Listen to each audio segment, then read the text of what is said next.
terkait dengan Maldini memang ini apa ya? Mungkin buat yang garis keras menganggap ini suatu penghinaan buat klub, apalagi owner baru, udah gitu orang Amerika secara kultur bolanya nggak masuk nih ke Italia gitu kan. Tapi ya sekarang kita nggak bisa ngindarin lagi yang namanya bisnis bang di dalam sepak bola. Gitu. Kalau untuk Tonali ya itu juga balik lagi tadi kayak gue bilang kayak Kakak, kayak Seva, ya udahlah mau gimana, pemain datang dan pergi itu hal biasa dalam sepak bola bang. Tapi itu tetap perputaran. Ya tetap Rossoneri tetap di hati. Jiwa gitu bang.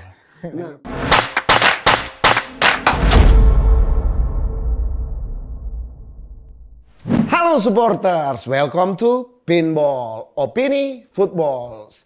Bareng gua tentunya Bang Kibol di sini. Di Pinball ini kita akan membahas tentang update seputar persepak bolaan Eropa, lokal maupun dunia. Dengan data dan fakta yang belum kalian tahu dan pastinya yang menarik. Ya, yang akan Bang Kibol sampaikan buat kalian. Nah, tidak perlu berlama-lama ya.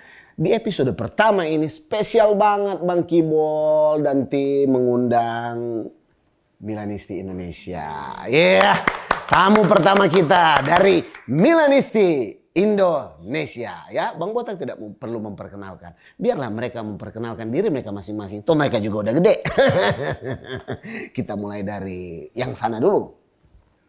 Ya, gua Bara dari Milanisti Indonesia. Sekarang gua humas internasional. Gue Rival, di kepengurusan sekarang gue sekjen. Oke, jadi kalau nggak salah Bang Rival dulu di periode sebelumnya sebagai Ketua Milanisti Indonesia. 2018, 2022. Diperpanjang karena COVID. Ya. Mantap, luar biasa ya. Ya, Bang Kibol dan tim dari Pinball ini mau ngucapin terima kasih dulu nih ya. Udah hadir di sini, mau berbagi cerita, dan pastinya kita akan membagikan cerita-cerita yang menarik ya. Kita akan mengangkat isu seputar Milan tentunya ya kan. Nggak mungkin kan saya undang Milanisti terus kita bahas Inter atau Juventus. Itu tidak mungkin saudara-saudara. Nah, jadi gini ya. Untuk awalnya saya itu pengen bahas tentang sebuah komunitas yang bagi saya pribadi, bukan berarti karena saya Milanisti ya. Saya menilai bahwa ini adalah komunitas yang sangat luar biasa, yang dikelola dengan sangat bagus dan sangat profesional ya, yaitu komunitas yang bernama Milanisti Indonesia. Nah, saya kan baru nih Bang ya. Saya mau tanya, ini Milanisti Indonesia ini udah ke tahun berapa nih Bang? Oke, pertama-tama gue ingin ngucapin terima kasih dulu buat Bang Kibol. Udah ngundang kita nih di episode perdananya gitu kan. Oh iya. Suatu apresiasi banget buat kita sebagai komunitas gitu. Jadi Milanisti Indonesia itu udah 20 tahun Bang. Mau 21 malah. Kita lahir di 16 Maret 2003. Oh 2003 pada saat Milan menang Liga Champions lawan Juventus. Betul. Jadi awal mulanya Milan lagi naik daun waktu itu di UCL. Di semifinal ketemu Inter, derby. Iya betul. Itu udah mulai di dunia maya, waktu itu masih mailing list, milis. Iya, masih milis. Rame gitu kan. Udah sepakat waktu itu para founder, ada 10, mereka bikin pertemuan lah Kopi Darat gitu. Dan sepakat untuk bikin Milanisti Indonesia. Gitu. Sampai akhirnya tetap solid berjalan di usia yang mau masuk ke 21 tahun. Ya, alhamdulillah Bang. Alhamdulillah sampai sekarang kita masih tetap eksis, masih tetap ada, dan alhamdulillah kita masih tetap menjaga silaturahmi dan komunitas Milan yang hanya mungkin satu-satunya secara nasional ya Bang. Iya memang di Indonesia. Gitu. Iya memang, itu juga ya nilai plusnya itu ya, bahwa komunitas yang nasional secara kepengurusan itu cuma ada di Milanisti Indonesia. Ya. Nah dari Abang Barat sendiri sebagai humas. Apanya nih Bang? Tentang Milanisti kan? Tentang Milanisti Indonesia-nya. Ya, mungkin kan bahas Inter pakai baju Milan. Bolanya gawat. Iya, jadi waktu itu 2003 gue belum terlibat di para founder itu ya. Karena kebetulan gue baru gabung di Milanisti Indonesia tuh sekitar tahun 2000, gue berapa ya? 2009, 2008-an lah ya. 2008-an kayak gitu. Tapi memang ya gue juga udah ngalamin sendiri gimana masa-masa ijayanya Milan, kemudian gimana solidnya kita kenal sama orang yang dari rumahnya jauh, kita bisa ketemu di komunitas, itu memang gue rasain solid banget sih. Oke, luar biasa. Ya, mantap ya.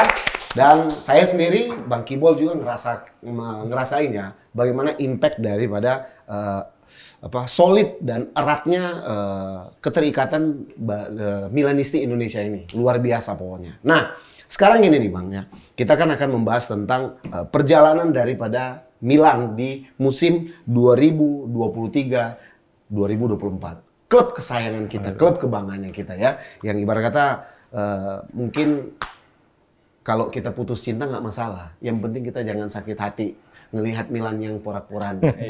Kata kasarnya begitu. Tapi memang fakta di lapangan seperti itu. Nah, ini kan kita tahu sendiri bahwa ada isu-isu yang sedang panas di seputaran Milan itu sendiri, yaitu hengkangnya Ibra yang pensiun, memilih pensiun dari dunia sepak bola, dan ditendangnya, boleh katakan ditendangnya seorang legenda, seorang bandiera Milan, yaitu Paolo Maldini, the only one, ya, legenda nomor 3, dan seorang sangat penari. Nah, kira-kira dari Bang Bara maupun Abang, bagaimana nih pandangannya, penilaiannya, mungkin analisanya? Kalau gue pribadi ya Bang, sebagai Milanisti udah mungkin bisa dibilang udah kenyang juga ya, asam garamnya gitu Bang. Dengan hal-hal begini. Iya gitu, waktu perginya Seva, Kakak dan segala macam gitu. Thiago Silva, iya, kan? Bahkan kita pernah sampai di peringkat 10, bahkan 12 kalau nggak salah di tahun berapa gitu. Gua rasa sih memang udah hal biasa. Cuma memang untuk khusus untuk Maldini ini memang jadi catatan menarik sih sebenarnya, gimana kita sebagai fans mungkin bisa dibilang 80% Milanisti itu ngefans berat lah sama Maldini. Iya, gitu. Memang ada anekdot yang membandingkan antara Maldini sama Baresi, tapi gue pikir gua anggap dua-duanya itu adalah benderanya Milan gitu loh. Jadi mau Maldini mau Baresi, tapi terkait dengan Maldini memang ini apa ya? Mungkin buat yang garis keras menganggap ini suatu penghinaan buat klub, apalagi owner baru, udah gitu orang Amerika, secara kultur bolanya nggak masuk nih ke Italia gitu kan. Tapi ya sekarang kita nggak bisa ngindarin lagi yang namanya bisnis Bang, di dalam sepak bola gitu. Milan pun atau owner mungkin membawa ke arah situ. Redbird ya sudah mungkin mau membawa ke sana gitu loh. Gua walaupun secara belum nemu nih alasan pastinya konkretnya kenapa Maldini dilepas. Yang kita tahu bahwa cuman Maldini nggak sepakat dengan jalan transfernya mereka. Iya, dengan visi misi klub ke depannya mau kayak gimana gitu. Bagaimanapun juga kan mungkin Maldini masih minta waktu untuk proses Milan masuk ke juara UCL gitu loh. Mungkin dari pihak klub pengen di tahun ini Milan udah bisa ngebut nih, tapi Maldini sendiri nggak dikasih budget yang cukup. Kalau menurut gue sih kira-kira gitu Bang, yang gue tangkap di media sosial gitu loh. Secara pribadi tadi balik lagi gue agak gimana ya, dibilang sedih sih Bang gitu loh. Tapi Maldini sendiri gue rasa juga dia sudah legowo ya? Yes, udah legowo gitu. Dan manajemen dalam tanda kutip bisa menutupi kesedihan itu dengan menghadirkan beberapa rekrutan baru yang mungkin bisa diterima sama Milanisti sih. Gitu sih. Kalau untuk Tonali ya itu juga balik lagi tadi kayak gue bilang, kayak Kakak, kayak Seva, ya udahlah mau gimana, pemain datang dan pergi itu hal biasa dalam sepak bola Bang. Tapi tetap perputaran. Ya tetap Rossoneri tetap di hati. Jiwa gitu Bang. Nah, memang jadi gini, ada sedikit tambahan juga. Memang antara perbedaan manajemen yang dipegang sekarang ya, Gary Cardinal maupun si Frulani. Jadi kan memang ternyata Frulani ini adalah orang kepercayaannya si Elliot. Memang ya, dia udah sekitar 10 apa 20 tahun kalau nggak salah kerja dengan Elliot. Dia memang mengurusi banyak bidang. Nah, ketika masuk ke manajemen Milan saat kemarin, memang perbedaan visi antara Maldini di dalam mengurus Milan dengan mereka itu jauh. Dan memang ada satu hal yang memang kalau saya pelajari mungkin pengen dirubah oleh manajemen Milan saat ini. Karena memang mereka pengen mengangkat Milan yang sebenarnya. Karena memang kalau boleh jujur, Milan itu musim kemarin kalah ketutup dengan karismanya Maldini. Jadi mereka pengen membangun bahwa ini adalah Milan, bukan ini adalah Maldini. Nah, terus kedua ketika manuver transfer ya memang Maldini mau patron yang dibangun oleh Maldini yaitu fondasi tim ya seperti Tonali, pemain-pemain yang memang paten-paten ini nggak boleh diutak-atik. Yes. Nah, sementara kalau perhitungan bisnis benar kata Bang Rizal tadi bahwa perhitungan bisnisnya adalah apa? Zaman sekarang, apalagi Liga Italia kita paham sendiri, Liga Italia ini adalah liga kolot sebenarnya. Liga kolot, ya. betul. Bukan kayak Liga Inggris. Liga Inggris ini memang benar-benar luar biasa secara income pemasukannya. Tapi Liga Italia harus banyak penyesuaian. Nah, kira-kira kalau dari Bang Bara sendiri gimana nih pandangannya? Terlepas dari Maldini seorang legendnya Milan ya, tapi gue rasa dilihat dari sisi lainnya sebagai figur di manajemen, ya dia juga kerjanya sebenarnya nggak buruk dan cenderung bagus sebenarnya. Jadi kalau kita bisa lihat di satu sisi dia sebagai pekerja lah, itu juga sebenarnya nggak layak disingkirin juga. Iya, dengan cara yang seperti itu sebenarnya. Betul. Dan apalagi dengan nilai plusnya dia seorang mantan pemain besar, dia itu akan lebih memudahkan di bursa transfer sih. Kalau gue pribadi sih bilang gitu. Dia bisa bujuk orang atau pemain muda yang benar-benar respect sama dia akan lebih mudah mendapatkan tanda tangannya dibanding kalau itu bicara bukan dia. Karena kan kita berbicara sebuah karisma. Jadi gini, benar kata Abang tadi bahwa kita nggak bisa menutup fakta bahwa Baresi, Maldini itu adalah sebuah ikon dari Milan itu sendiri. Tetapi para Milanisti juga harus paham bahwa Baresi di tahun berapa? Maldini justru masuk ke tahun milenial. Jadi orang akan lebih melihat karismanya. Ya, gua aja nonton Baresi tahun berapa itu? Piala Dunia Amerika 90, kan? 90. Iya, 94 dia masih main. Iya, ya, 94 dia masih main. Nah, di Milan juga dia masih main. Gua nonton terakhir dia di tahun 95, 96. Nah, kalau yang anak-anak kelahiran 96, mana dia nonton tuh Baresi? Ya kan pasti dia nontonnya Maldini. Nah, itu. Nah, terus gini, Bang. Setelah keluarnya Maldini, Ibra, dan Tonali.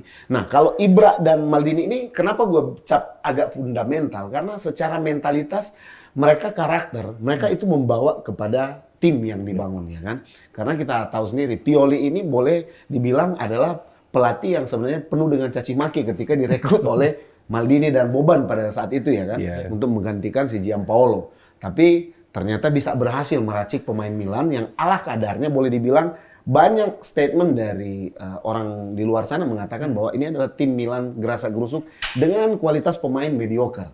Tetapi bagi saya pribadi adalah sebenarnya aura karisma dari Maldini dan Ibra lah yang masuk ke pemain-pemain ini. Nah, sekarang pertanyaan saya nih Bang. Keluarnya Maldini, Tonali dan Ibra. Maldini sebagai pengurus ya. Karena Tonali dan Ibra ini sebagai pemain. Maldini secara individu keluar dari kepengurusan di Milan itu sendiri. Kira-kira dengan pemilik baru, dengan Frullani yang dipercayakan pada Frullani dan Mokanda sekarang kan, seberapa optimis dan percayakah ya, dari abang-abang, pandangan dari abang-abang?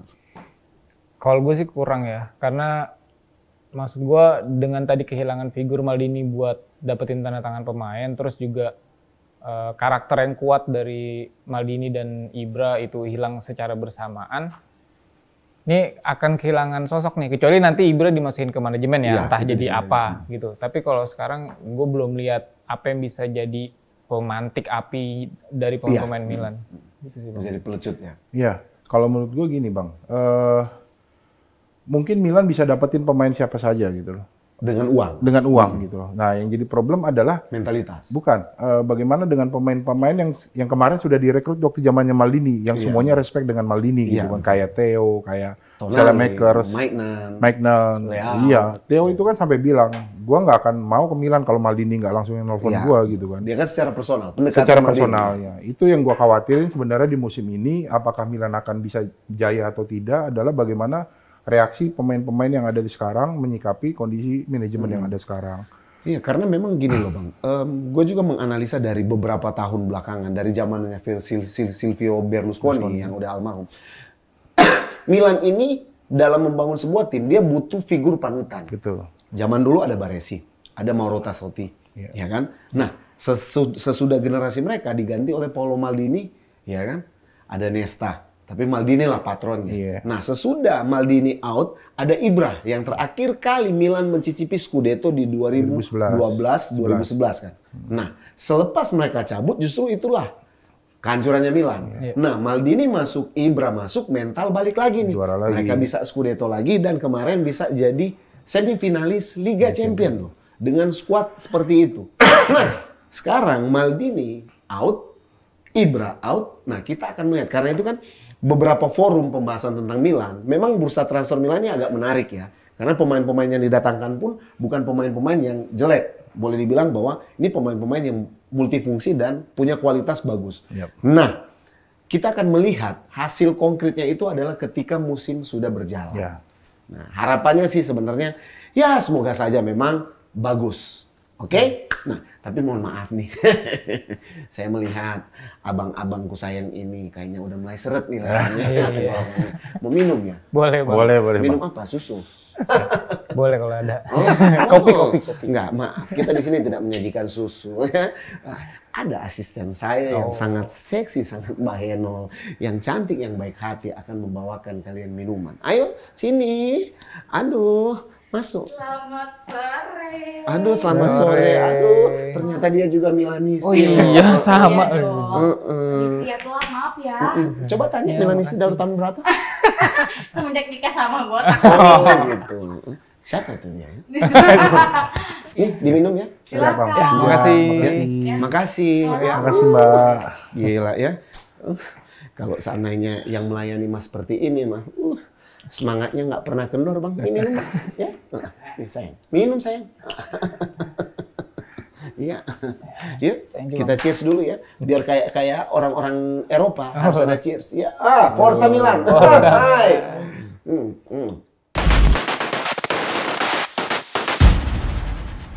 Ya, oke. Nah, sekarang ada hal yang menarik yang harus kita angkat juga bahwa manuver pergerakan AC Milan, manajemennya di bursa transfer. Karena kan selepas Maldini cabut dan Massara, itu kendali utama pemilihan pemain itu justru ada di Pioli.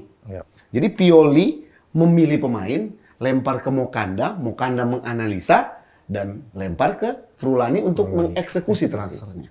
Nah, dari Bang Bara maupun Abang, bagaimana nih dengan pergerakan manuver transfer dari AC Milan di bawah bendera manajemen baru ini?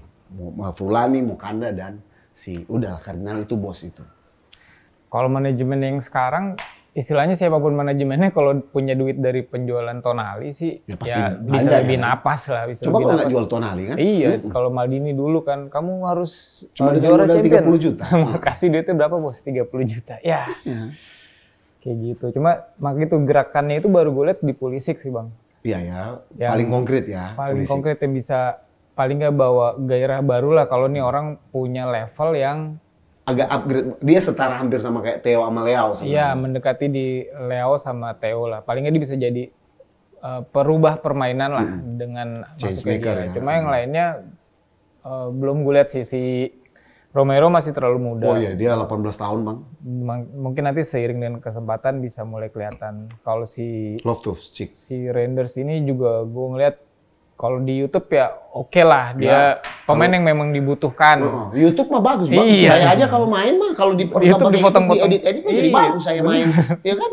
Ngalahin Messi nanti saya. Cuman kemarin dateng kan kayak yang dateng Depay aja. Kayaknya sambutannya kan. Iya. Ya mudah-mudahan lah kita betul. bisa lihat. Kalau jadi kalau dari Abang sendiri menganalisa transfernya gimana? Ya, yang menarik buat gua sekarang adalah proses transfernya cepet, Bang. Ada duit, Bang. Satset nih. Ya, tapi dulu pun ada duit. Itu lama, Bang. Iya sih sebenarnya. Satu nama aja, kadang 2-3 juta itu. Bisa berminggu-minggu, Bang, negonya. Sampai akhirnya lepas, pindah ke klub lain. Gitu. Dan bagusnya juga cash ya Milannya. Ya. Tidak ada cicil. Mereka anti riba kayaknya. Anti kredit ya mereka ya. Bukan main ya. Jadi itu yang gua lihat. Ya itu sisi positifnya yang gua lihat sih. Dari sekarang prosesnya cepat. Milan ngincer si A, seminggu kemudian udah tes medis. Si B. Kalau dulu kan di media sosial tuh sampai berminggu-minggu ini kapan tes medis, bahkan kapan kita sampai malu sebagai fans ya, gitu. Karena udah udah digadang-gadang udah jadi pemain Milan, tiba-tiba udah ditikung sama tim lain. Malunya minta ampun, mau turunin postingan, malu. Mr. X. Dulu sering banget dulu Mr. kan X kan. Yang datang, aduh kecubung, Bang. Ya itulah jadinya, dan sampai sekarang pun saat ini kalau tidak salah hitung udah 5 kan pemain baru. Iya, udah gitu 5. kan. Yang masuk Sportiello gratis, Luka Romero gratis, baru yang beli Pulisic, Loftus-Cheek Loftus-Cheek sama ya ya, Reisner. Tijani kan. Iya. Nah, baru abis itu nanti kayaknya mereka akan kejar si Chukwueze. Nah, itu agak susah disebutnya dia ya. Pemain dari Villarreal dari Kamerun. Iya, Kamerun. Berarti dia satu timnya sama si Osimhen ya. Nggak, Osimhen Osimhen Nigeria. Ini Nigeria. Oh, Osimhen Nigeria. Nigeria. Ya? Oh ya, Kamerun ya. Nah, si Chukwueze itu dia. Kayaknya si Danjuma nggak jadi deh. Ya. Baru mereka akan rekrut lagi striker. Digadang-gadang mereka akan rekrut striker. Ya. Ya. Nah, kita akan lihat lah bagaimana. Karena seperti Bang Bara bilang tadi, ketika penjualan Tonali itu menghasilkan uang, baru disitulah mereka mulai berbelanja. Tapi memang ternyata Cardinal ini memainkan sistem manajemen Moneyball. Jadi sistem manajemen Moneyball ini adalah apa? Setiap musim dia akan menjual satu pemain bintang untuk dia bisa belanja banyak. Ya. Sampai kalau gua sih berpikir gini, Bang. Gua akan lebih percaya mereka kalau memang dibarengi dengan prestasi. Apalagi ada isu kan mereka mau bangun stadion. Ya. Yang itu satu kebanggaan. Kalau memang ternyata terrealisasi, oke. Gua hormat lu, Redbird dan Frulani ya. Tapi kalau sampai gagal, gua besok ke San Siro. Gua bawa cilok. Ya. Gua timpuk lu pakai cilok. Bagaimana, Bang? Ya. Nah, sekarang nih Bang, prediksinya. Prediksi AC Milan di Serie A maupun di UCL musim depan dengan skuad yang udah ada dan skuad yang kira-kira mau ditambahkan. Nah, apalagi kan saya juga belum bahas nih pemain-pemain yang harus ditendang dari Milan. Nanti bentar itu. Karena itu adalah segmen bikin naik darah. Ya? Oke. Dari Bang Bara sendiri atau dari Abang Prediksi kalau Serie A sih gue yakin Milan masih tetap akan Scudetto. Ya oke lah, pribadi gue pengen Scudetto, tapi realistisnya 3 besar Bang, aman lah Bang. Scudetto. Scudetto. Amin, amin. Oke. Scudetto. UCL? Minimal semifinal lagi lah. Nggak mungkin, Bang. Minimal kan, Oh, coba iya. aja dulu Bang. Ya, coba aja dulu ya. Ya, kalau gue lihat gini Bang, tantangannya ke depan balik lagi nih. Ini kaitannya sama Ibra sama Maldini tadi. Ya, jadi Kalau Ibra masuk mungkin akan ada. iya, jadi salah satu poin kita kan selalu sering dibuat kecewa dengan beberapa keputusan Pioli pada saat pertandingan, pergantian pemain yang salah, yang telat dan lain-lain gitu loh. Yang gue lihat di musim-musim kemarin dan sebelumnya waktu Milan Scudetto, peran Ibra itu cukup kuat dalam menaikkan mental pemain gitu. Jadi satu kekalahan, 2 kekalahan tidak membuat Milan Drop terus. Dulu kan terus ke bawah. 1-2 berlanjut sampai 7. Iya gitu. Jadi selalu ada turning Momen bangkit poinnya, lagi, ya. bangkit lagi. Kadang kita tiba-tiba keluar video Ibra marah-marah lah, Ibra apalah atau apa. Atau kadang Maldini tiba-tiba langsung muncul ke Milanello gitu Iya. kan. Selalu ada momen seperti itu. Nah, gue nggak tahu nih di tahun ini ada momen apa nih yang Yang bisa ngebangkitin semangat Gua yakin dan sih mental. ada kayaknya. Mesias. Si Junior Mesias bakalan ngebangkitin suasana. Atau Balotore, Bang. Gerobak Balotore. Kalau dari Bang Bara sendiri gimana? Gua kalau Serie A sih 3 besar bisa bersaing lah. Kalau gua sendiri, Bang, maaf. Gua kalau cuma 3 besar, mendingan si Cardinal keluar sama Pioli. Ya. Gua nggak butuh 3 besar. Dengan begini gua kasih beban buat mereka. Harus Scudetto. Ya. Ya, kalau nggak Scudetto gua nggak bisa tidur, Bang. Dibully gua, Bang. Ya memang kalau ya kita prediksi juga bisa menghitung kekuatan lawan ya Bang. Jadi kalau kita lihat Kita bisa sekarang lihat, kondisinya kan? Juve kena pincang, kena hantam hukuman UEFA. Sampai sekarang juga ditransfer dia nggak terlalu leluasa. Karena FFP kan. Iya, Inter pun juga gua nggak keluarnya tahu. Onana itu berpengaruh. Dan Brozovic juga menurut gua pengaruh Iya, besar. Brozovic. Brozovic, Onana, lalu ada backnya Skriniar itu kan juga. Napoli keluarnya Kim Min-jae, Pelatihnya Spalletti. Jadi memang kalau kita lihat persaingan, kita sih boleh optimis lah Milan. Tapi bagaimana nih yang baru-baru ini bisa beradaptasi cepat nih? dan racikan dari Pioli ya. Oke. Yang gua tunggu sih sebenarnya Bang kebangkitannya Ketteler Bang, CDK. Gua rasa ini tahun pentingnya dia untuk kalau dia bisa masih bangkit, gagal, ya gua rasa dia akan keluar. Tapi sih, nah iya kita juga sebelum masuk ke segmen pembahasan selanjutnya, gue pengen bahas secara personal tentang Charles de Ketelaere karena memang saya juga pemujanya dia. Jadi banyak fans yang memang agak kurang paham sebenarnya. Bagi Milanisti banyak yang kurang paham dengan karakter bermain dan bahkan boleh gue bilang bahwa mungkin dia tidak masuk ke skemanya Pioli. Tapi ada satu hal, Pioli ini ibarat kata bermuka dua. Bermuka dua kenapa? Karena gue menilai gini, CDK dengan karakter bermainnya Krunic itu nggak beda jauh bang. Krunic ini nggak cepat. Krunic ini boleh dibilang dia adalah pemain perusak, tetapi juga dia ritme permainannya dia agak pelan kan. Nah kalau CDK ini dia adalah tipikal pemain dengan versi elegannya. Cuman memang Pioli ini ya itulah namanya pemain muda dari liga lain masuk ke Liga Italia, masuk langsung main di Milan dengan pressure dari media sosial, pressure dari tifosi maupun tuntutan langsung harus pressure harga tertinggi. Iya, itu luar biasa. Nah, dia dalam tekanan tapi Pioli tidak bisa memberikan kenyamanan. Dia cuma dilindungi Maldini loh pada zaman itu dan Leao masih sering support.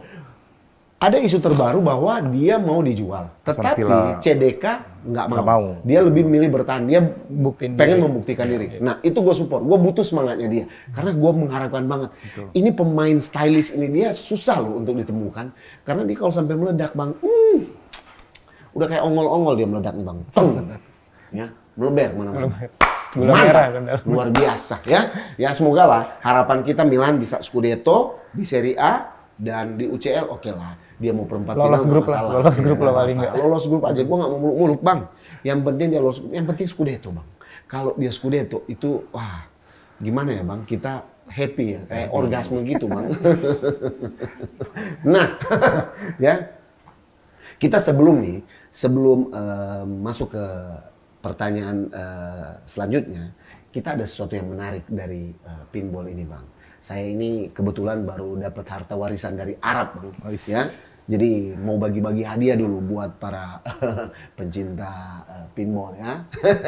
Buat kalian-kalian semua fans-fans yang ada di rumah, yang menonton di rumah, ya di genteng, mau di atas pohon, dimanapun kalian mau menonton ya. Bang Kibol. Maaf, saya sudah terbiasa dengan botak soalnya ya. Bang Kibol mau bagi-bagiin kuis buat kalian, tapi bukan Bang Kibol yang akan bawain. Ada si cantik, ada yang cantik, seksi, Mbak Henok yang akan bawain. Ayo masuk quiz time. Yuhu. Kayak manggil burung dia. Aku di bawah aja ya. Oh iya, boleh dong. Boleh ya. Jadi kita di sini punya kuis nih kak, punya kuis untuk para supporter. Supporter yang di rumah yang nonton pinball ini. Jadi kita ada kuis untuk bagiin satu jersey Milan yang terbaru. Tapi dulu nih, yang bisa jawab pertanyaan ini. Betul. Nih pertanyaannya ya. Trofi UCL ke-6 Milan diraih pada tahun keberapa? Dan berhadapan dengan siapa? Waduh, jadi pertanyaannya trofi UCL ke-6 Milan itu didapatkan ketika berhadapan dengan siapa? Di tahun berapa? Dan ketika itu lawannya siapa? Betul. Ini sebuah ujian buat kalian para Milanisti ya. Betul. Kalau kalian tidak tahu, mulai besok kalian harus coret kakak kalian keluar dari Milan ya. Terlalu bego kalau kalian tidak tahu ya. Kalian harus tahu ini pertanyaan, ini dia jawabannya. Ingat, kalian akan dapat jersey apa? Jersey Milan terbaru ya di Shopee. Gak apa-apa bang, biar di endorse sama Shopee. Belum masuk. Shopee biar masuk. Ya, kalian akan dapat jersey terbaru yang gua colong dari jemuran tetangga. Tapi ada syaratnya. Kalian wajib komen di video ini, di video YouTube ini, cantumin Instagram kalian. Terus jangan lupa subscribe ya. Subscribe ya. Di subscribe YouTube ini. Terus pemenangnya akan diumumkan di episode kedua Pinball. Oke, minggu depan. Ya. Pokoknya kalian wajib komen ya. Nanti random ya. Iya, random pokoknya. Nah, nanti gini. Jadi sistemnya kita ini semua jawaban ini pastikan Milanisti ini pasti tahu nih, ya kan? Mereka pasti tahu nih jawaban ini. Ini pertanyaan pertanyaan receh. Jadi kalian pasti tahu ini dia nggak sulit ini dia. Nanti setiap yang udah jawab benar kita akan kumpulin dan kita akan biar adil ya. Kita akan fair di sini. Kita akan undi. Karena kan cuma hadiah 1 kaos nih. Kalau seandainya saya kasih hadiah kalau tiba-tiba kalian 1000 yang komen ya, terus saya kasih hadiah 1000 kaos ya besok gua tidur di emperan jalan dong kalau begini. Ya. Terus ya pokoknya jangan lupa tuh ditekan loncengnya ya. Jadi nggak ketinggalan informasi tentang Tinggalan pinball ini. episode terbaru dari Pinball. Wah, betul. luar biasa. Terima kasih. Oke, terima kasih ya. Oke, silakan. Terima kasih. Iya, Kok dia manggil sayang sih di dalam sini? Oke ya, pasti para Milanisti semua udah senang ya dengan kuis-kuisan begini, apalagi yang berbau-bau hadiah jersey begini Bang ya.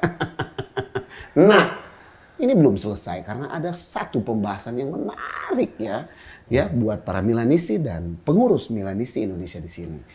Spesial Bang Botak pengen bahas tentang gathering nasional Milanisti Indonesia yang akan diadakan pada tanggal 25 dan 26 Agustus di Magelang. Oke, langsung Bang. Ketua panitianya. Oke, ini ketua panitia lah. Ya, jadi ini acara rutin Bang. Kita biasanya memang 2 tahun sekali. Cuma kemarin pertimbangan di Kaltim kita adakan hanya jarak 1 tahun nih. Karena tahun depan bukan apa-apa, tahunnya pemilu, politik segala macam. Itu mungkin ditakutkan akan sulit perizinan, hotel-hotel penuh dan lain sebagainya. Itulah kenapa tahun ini kita ada Gatnas lagi. Dan saat ini diadakan di Magelang tanggal 25, 26, dan 27 Agustus. Bulan depan nih. Siap. Jadi buat para Milanisti yang belum mendaftar, masih banyak slotnya kan tersedia? Masih bisa. Buruan daftar. Sampai akhir bulan. Ada acara menarik, Yes. ada performan menarik, dan kita bisa silaturahmi antara sesama supporter Milanisti. Dan tentunya bagi para Milanisti yang jomblowati dan jomblowers, kalian bisa bertemu jodoh di situ sesama Milanisti ya. Betul, harus hadir ya. Harus hadir. Hadir, kita ramaikan. Karena perayaan 2 dekade juga Bang. Oh, sekalian 20 tahun. 20 tahun Milanisti Indonesia. Nah, ya, abang-abangku sayang, terima kasih sudah Sama-sama, jadi Bang. bintang tamu pertama perdana di Pinball ini ya. Terima kasih, pokoknya doa dari saya solid terus, kompak terus untuk Amin, Milanisti Indonesia amin. dan jaya buat AC Milan. Scudetto, trofi. Buat para supporter, thank you very much semuanya yang udah nonton episode pertama Pinball ini ya. Jangan lupa subscribe channelnya, nyalain loncengnya ya. Biar kalian tidak ketinggalan setiap informasi-informasi menarik. Kalian kan pasti kangen ketemu dengan saya yang ganteng, lucu, imut, dan memuakan seperti ini. Jangan lupa juga follow Instagram dan TikTok dari pinsport.com ya. Ingat, di pinsport.com tidak ada yang joget-joget. Kita bahas tentang bola bola. Oke ya. Olahraga, informasi olahraga terup to date akan kita sajikan di situ semua. Gua Kibol mau ngucapin terima kasih. Mohon maaf kalau salah-salah kata ya. Salam olahraga. See you lagi di next episode.